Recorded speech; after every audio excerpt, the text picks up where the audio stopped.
भाजपा के राज में आदिवासियों की क्या हैसियत है? यदि आप यह जानना चाहते हैं तो जरा इन तस्वीरों को गौर से देखिए। पुलिस जिसे घेरे हुए खड़ी है और जो शख्स जमीन पर बैठा हुआ है वह कोई आम आदिवासी नहीं है, बल्कि डिंडोरी के कांग्रेस विधायक ओमकार सिंह मरकाम हैं, जिन्हें अपनी ही विधानसभा में बनने वाले मॉडल कॉलेज के भूमि पूजन में प्रभारी मंत्री मोहन यादव के साथ शामिल होना था। लेकिन पुलिस और प्रशासन के अधिकारियों ने उनके अरमानों पर पानी फेर दिया। जैसे ही विधायक ओमकार सिंह मरकाम कार्यक्रम स्थल के नजदीक पहुंचे, पुलिस और प्रशासन के अधिकारियों ने उन्हें कार्यक्रम में जाने से रोक दिया। इतना ही नहीं बल्कि विधायक के साथ धक्का मुक्की तक कर डाली। यहाँ तक तो फिर भी ठीक था, लेकिन जब कांग्रेस विधायक ओमकार सिंह मरकाम जमीन पर धरना देकर बैठ गए तो पुलिस के अधिकारी और कर्मचारियों ने उन्हें हाथ पैर पकड़कर ऐसे उठाया मानो वे कोई जनप्रतिनिधि नहीं बल्कि प्रदर्शनकारी हों। आप भी देखिए भाजपा के राज में आदिवासी जनप्रतिनिधियों की कैसी दुर्दशा है। कांग्रेस विधायक ओमकार सिंह मरकाम पुलिस और प्रशासन के अधिकारियों से आरजू मिन्नतें करते रहे कि कम से कम उन्हें एक बार प्रभारी मंत्री मोहन यादव से मिलने तो दिया जाए, लेकिन पता नहीं अधिकारियों की ऐसी कौन सी पोल है जिसके खुलने के डर से अधिकारी प्रभारी मंत्री से मिलना तो दूर, विधायक ओमकार सिंह मरकाम को उनका चेहरा तक देखने नहीं दे रहे थे। काफी देर तक रस्साकस्सी चलती रही। वहीं दूसरी ओर प्रभारी मंत्री भूमि पूजन खत्म करके गाड़ी में सवार हुए और वहां से चल दिए। इस बीच विधायक ओमकार सिंह मरकाम प्रभारी मंत्री को आवाज देते रहे, लेकिन प्रभारी मंत्री के कानों में जूं तक नहीं रेंगी। प्रभारी मंत्री मोहन यादव जब वहां से निकल गए तब कहीं जाकर प्रशासन और पुलिस के अधिकारियों ने विधायक ओमकार सिंह मरकाम का पीछा छोड़ा। विधायक ओमकार सिंह मरकाम ने प्रशासन की इस मनमानी का विरोध किया है। उन्होंने कहा कि उनके ही विधानसभा क्षेत्र में उनके द्वारा ही स्वीकृत कराए गए कॉलेज का भूमि पूजन है, लेकिन प्रशासन और पुलिस के अधिकारियों ने उन्हें वहां नहीं जाने दिया।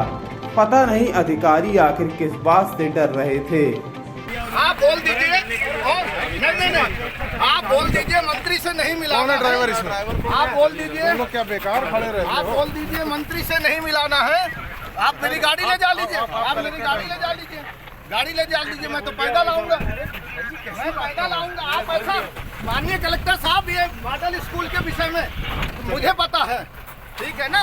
अब ले जा लीजिए। मैं ये उचित आपसे मिलने के लिए कितना टाइम चाहिए? अरे भैया मैं मिल लूंगा, चलो यहीं बैठ जाता हूँ।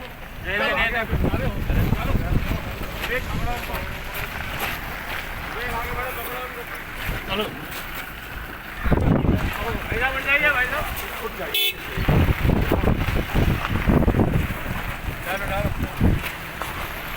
उड़ा लीजिए।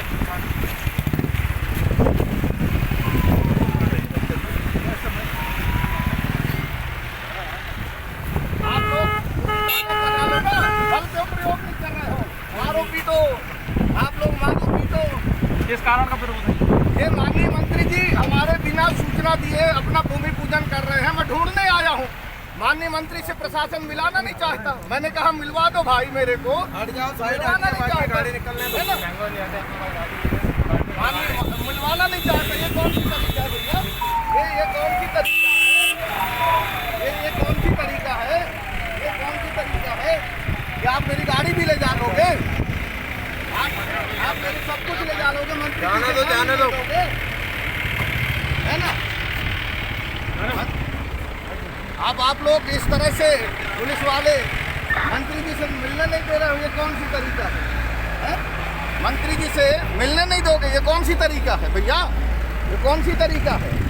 मंत्री जी से मिलने नहीं दोगे, है ना। ये तरीका ठीक नहीं है। आप लोग इसी तरह से गुंडागर्दी करते रहो। आगे बढ़ाओ, आगे बढ़ाओ। मंत्री से मिलने तो दे दादा, मंत्री से मुलाकात कराने में क्या दिक्कत है? मुद्दा मामला किस स्तर पर उठाएंगे? ये मुद्दा आप देख रहे हो, जनता देख रही है आपके माध्यम से सब लोग। मैं मंत्री से मिलना चाह रहा हूँ, पुलिस मिलने नहीं दे रही है और वो भूमि पूजन कि कार्यक्रम में मैं मंत्री जी का स्वागत, मैं जिले का प्रभारी मंत्री है, जिले के विकास के लिए काम करेंगे। क्या वजह है कि आपको मिलने नहीं दिया जा रहा है? ऐसी कोई विशेष अब वजह? मुझे तो पता नहीं, मैंने कलेक्टर साहब से भी अनुरोध किया कि कलेक्टर साहब आप आकर के बताओ और हमें समय का दो। अभी पता चला एसडीएम से बोला तो आप बोले अवंतीबाई में रहना, मीडिया के लोग सब हम लोग 1 घंटा खड़े थे, पर उसमें कोई वैसा नहीं किया। ऐसा थोड़ी होगा भाई। पहले ये आपको तो अधिकार है, आपको पहले से ही रहना चाहिए। नहीं तो बताएं तब ना, मुझे प्रोटोकॉल दिए थे, जो प्रोटोकॉल से 1 घंटा पहले पहुंच गए। कैसे मुझे बताए थे 8:30 बजे शुरू हो गए, 8:30 बजे नुनखान जाना था, मेरे यहाँ आ गए। मैंने एसडीएम से पूछा तो बोले आप वहाँ जाओ। कहाँ है ना? अरे मंत्री जी, मंत्री जी सुन तो लो। अरे मंत्री जी सुन तो लो, मंत्री जी सुन तो लो। अब ये इस तरह से हरकत कर रहे हैं, है ना? ये कोई ये पूरी तरह से इस तरह से हरकत कर रहे हैं। ये प्रशासन के लोग पूरी ताकत से लगे हुए हैं।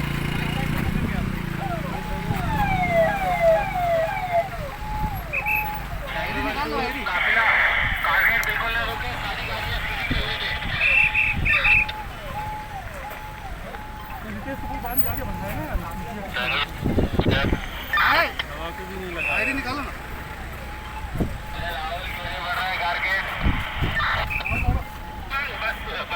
अरे पुलिस वाले दादा काहे मारें हैं? मारें नहीं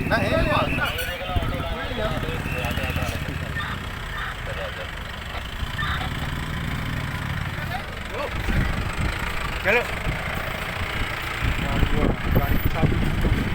विधायक ओंकार सिंह मरकाम ने तो यहाँ तक कह दिया कि अब लगता है कि उन्हें प्रभारी मंत्री ढूंढो अभियान चलाना पड़ेगा, ताकि वे प्रभारी मंत्री से मिलकर अपने क्षेत्र के लोगों की समस्या उनके सामने रख सकें और उनका निराकरण करा सकें।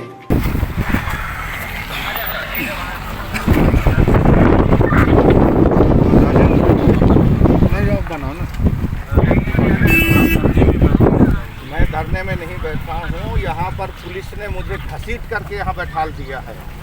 आज जिले में प्रभारी मंत्री जी आए हुए हैं, उनका निर्धारित कार्यक्रम मुझे मिला था। मैं निर्धारित कार्यक्रम में समय से पहले तैयार होकर के खड़ा था।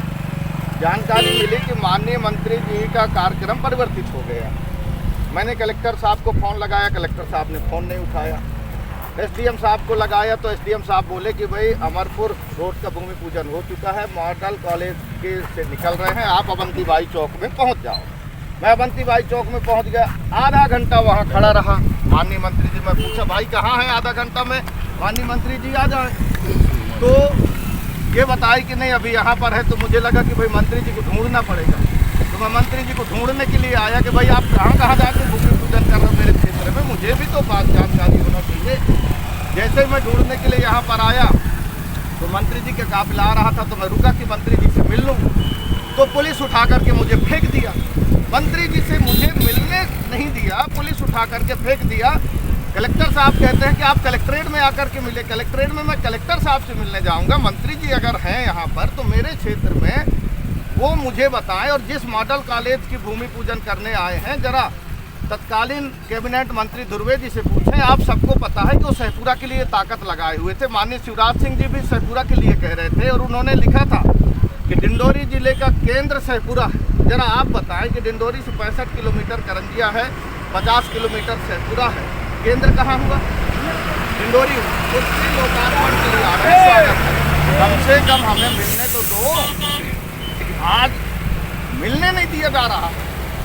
क्या ये किसी बात का खतरा है कि आप क्या बात करेंगे ताकि प्रशासन आपको मिलने नहीं दे रहा? पता नहीं ये कौन सी रणनीति अपना रहे हैं, कौन सी बात का खतरा है। हम लोग सीधे साधे आदिवासी लोग हैं, हमारे ऊपर कौन सी बात की इनको खतरा है, नहीं मिलने दे रहे हैं, क्या कारण है ये तो यही समझेंगे। अब या तो ये प्रभारी मंत्री का निर्देश है या तो प्रशासन का काम है। ये तो वही तय कर पाएंगे कि क्यों नहीं मिलने दे रहे हैं, क्या कारण है। अभी मंत्री जी मेरे सामने से निकले, अरे भाई आप 2013 से आए हो, 18 में अभी 2 बार से आप हैं, मैं तो 2008 से हूँ।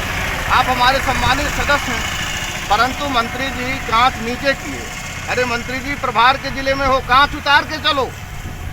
कांच नीचे करके चलोगे तो यहाँ की गरीबी को नहीं देख पाओगे। कांच उतार के चलो, लोगों से मिलते हुए चलो। अब आगे क्या? अब आगे आप सब लोगों को पता है, इस देश में संविधान की कहीं पर महत्व ना केंद्र सरकार दे रहा है ना राज्य सरकार दे रहा है। हम तो एक गरीब आदमी हैं, संवैधानिक अधिकार के तहत जनता ने चुन दिया, हम विधायक चुन गए। अब ये हमारे अधिकारों को इस तरह से हनन कर रहे हैं। अब मैं यहाँ के बाद, अब मंत्री जी मिले नहीं, अब सामने से निकल गए, नहीं मिले तो फिर जाऊँगा मंत्री जी को ढूंढने। मंत्री जी ढूंढो अभियान चलाऊंगा, मंत्री जी को ढूंढो, मंत्री जी से मिलना पड़ेगा, तब तो गरीबों के लिए बोलेंगे। मंत्री जी को ढूंढो अभियान चलाएंगे, मिल जाए दादा, भगवान नर्मदा मैया में प्रार्थना करेंगे कि मंत्री जी मिल जाए, गांच लगा के न भगे। विरोध जगाएंगे वो जगाएंगे। अब पार्टी के लोग इसमें तय करेंगे कि उन्हें क्या निर्णय लेना है। मैं तो जनता का चुना हुआ प्रतिनिधि हूँ, मैं जनता का हूँ। मैं इस समय कोई दल का बाद में हूँ, पहले मैं संवैधानिक शपथ लिया हूँ, तो मैं जनता का हूँ। प्रधानमंत्री नरेंद्र मोदी और मुख्यमंत्री शिवराज सिंह चौहान आदिवासियों का नेतृत्व बढ़ाने के बड़े बड़े दावे तो करते हैं, लेकिन इस घटना ने यह सवाल खड़े कर दिए हैं कि भाजपा की नज़रों में आदिवासियों की कोई हैसियत है भी कि नहीं। जब एक आदिवासी विधायक के साथ पुलिस और प्रशासन के अधिकारी प्रभारी मंत्री के सामने बदसलूकी कर सकते हैं, तब एक आम आदिवासी का क्या हाल होगा, यह सोचने वाली बात है। इसमें भी कोई दो राय नहीं है कि आदिवासी विधायक के साथ बदसलूकी करने वाले पुलिस और प्रशासन के अधिकारियों को शर्म आनी चाहिए। टाइम 8 मध्य प्रदेश के लिए जबलपुर से प्रवीण नामदेव की रिपोर्ट।